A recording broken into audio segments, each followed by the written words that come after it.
human rights lawyer and former TRC Commissioner, Advocate Dumisa Ntsebeza, has been appointed a judge of the African Union's Court on Human and People's Rights. It's an appointment that has been widely celebrated. There are concerns, however, about the capacity and powers of the court. Well, Advocate Ntsebeza joins us now. Advocate Ntsebeza, thank you very much for your time. I firstly want to say congratulations to you, and I want to ask you whether you are going to be relocating anytime soon. Well, there may or may not be a need for me to relocate, Oli, because only the president and the deputy president of that court are full-time. As for the remaining 10 judges of the court, just like sometimes our own constitutional court here, they meet in sessions. For instance, the first session was from the 5th of February. It has just ended on the 26th of February. The next session is going to start on the 31st of May. And that's the session during which I will be inaugurated, and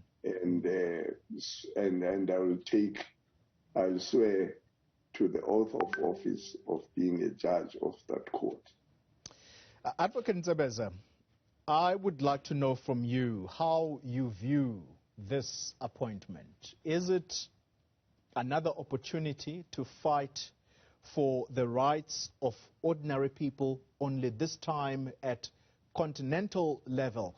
Or is it also, though, a platform for you and the fellow judges that are going to be serving at that court to show to the world that even the most feared leaders on our continent can actually be sent to jail for violating people's rights? Well, the court in the first instance has got civil jurisdiction. In other words, it is not going to be sitting there as the International Criminal Court. It is what it is. It is a court which looks into the compliance by state parties. In other words, those parties that have, signed the protocol that brought the African court into being, by endorsing the sentiments or the rights that are enshrined in the African Charter on Human and People's Rights. So the court is there to judge whether state parties do comply with their commitments to the human rights that are enshrined in the African Charter, and of course with other instruments for the protection of human rights, which have been ratified by those states that have ratified the protocol to the human rights. For the benefit of those who may not know the operations of this court, Advocate Ntsebeza, firstly tell us when it was established, and also importantly, what its powers are. As I indicated, it's a court that was brought into being in 2004. That's when its protocol was enacted. But it was only in 2009 that the court became operational fully, which means for more than 5 years they were trying to make sure that the court is able to function. The ambition of the court, and I use that word advisedly, the ambition of the court is that one day it will give rise to what would be called an African Court of Justice and Human Rights. And that would be when that court in its protocol will, that is when the protocol will have kicked in, that makes it being able to deal with issues of justice and issues of human rights. In the meantime, the court is fully functional, and my appointment to the court is testimony for that. And but its eventual goal is to make sure that state parties, are parties that have accepted that it is a court of justice and human rights. Yeah, yeah. Advocate Ntsebeza, you played a significant role in two major inquiries that South Africa has seen. It was the TRC in 1995, and then much later, that was in 2012, the Marikana Commission of Inquiry. What key lessons do you take with you to that court, to that African court on human rights and the rights of people? Well, I think one of the lessons that the commissions I was involved in, thank you very much for bringing that up, is that it's the easiest thing for any society to slip or to go down the slippery road of failing to be true to its commitments which were enshrined in the constitution that brought that society into the area of human rights. For instance, one would never have thought with a constitution such as we have, the 1994 constitution, which has enshrined the right to life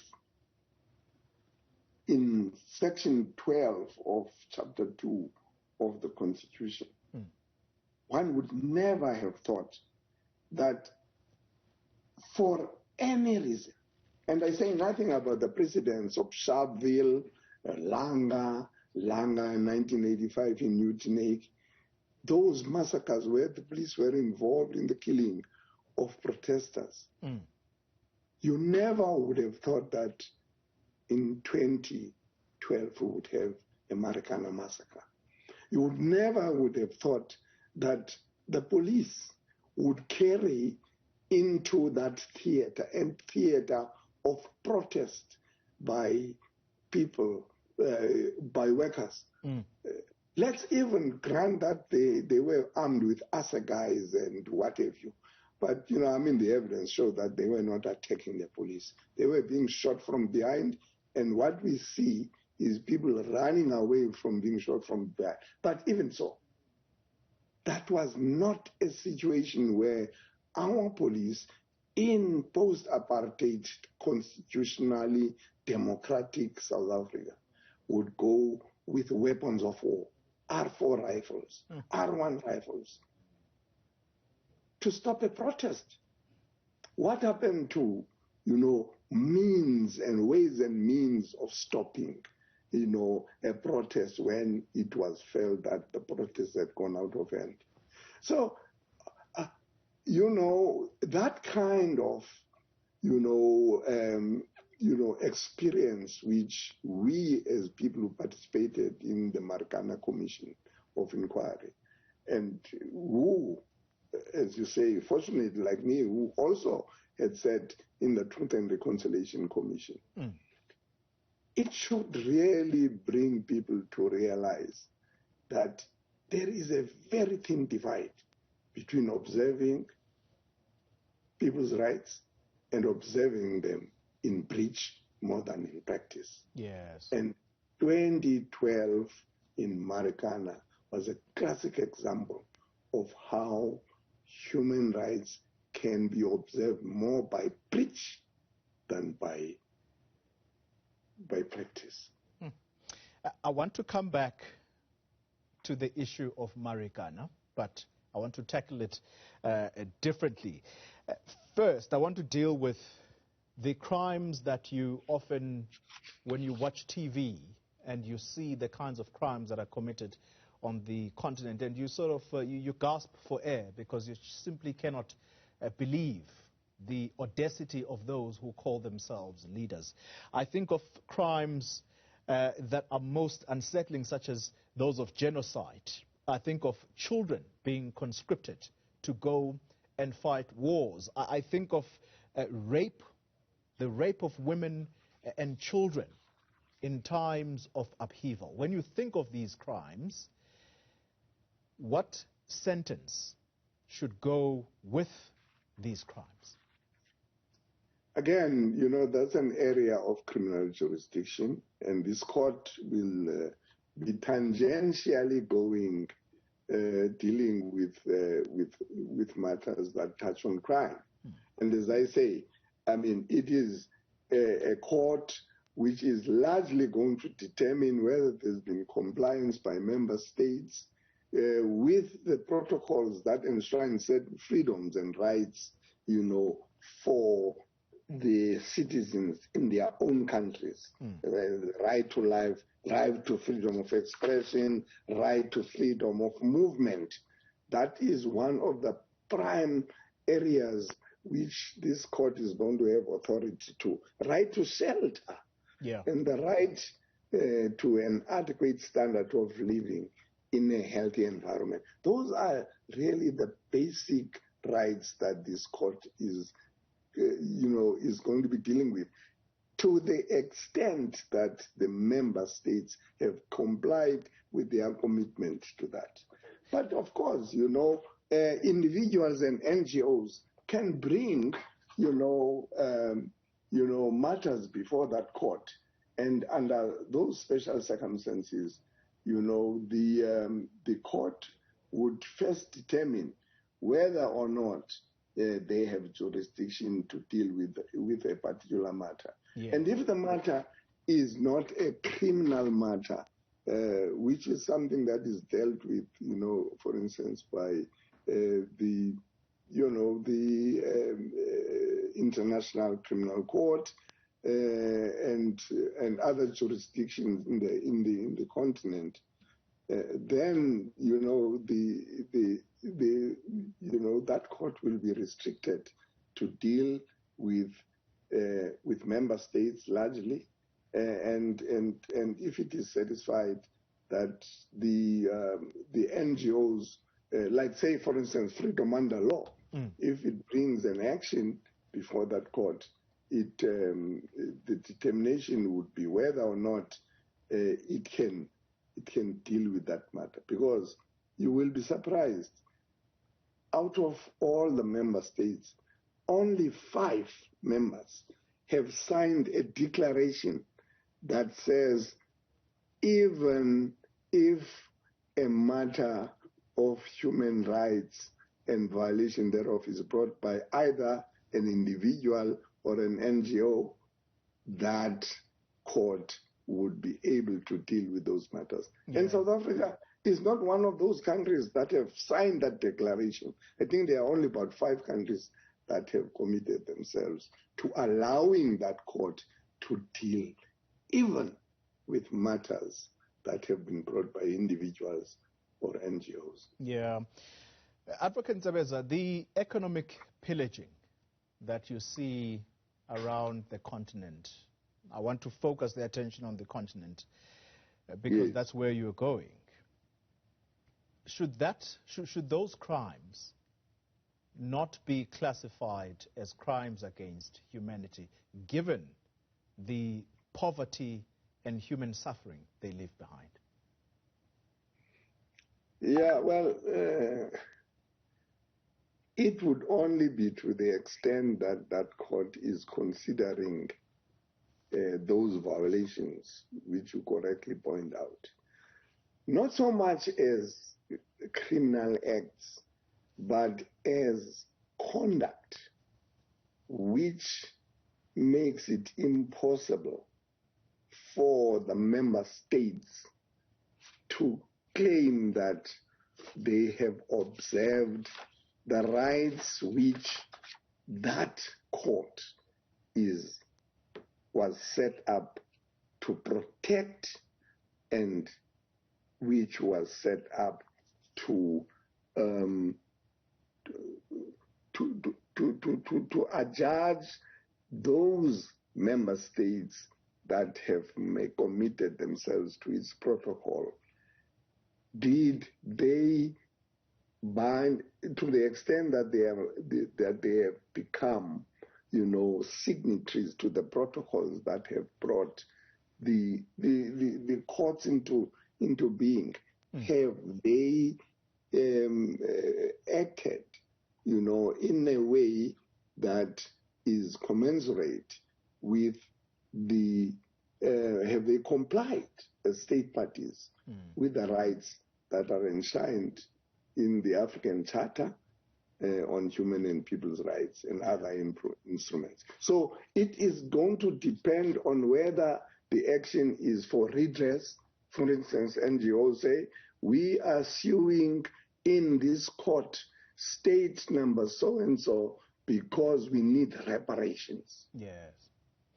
And I'll tell you why, Advocate. Because we want the state to be found to have been criminally, or the president of that state was criminally responsible. It may well be so, but the area of focus would be whether there is compensation, there is redress for those who have brought their matters before the court. That's my take, and for what it is worth.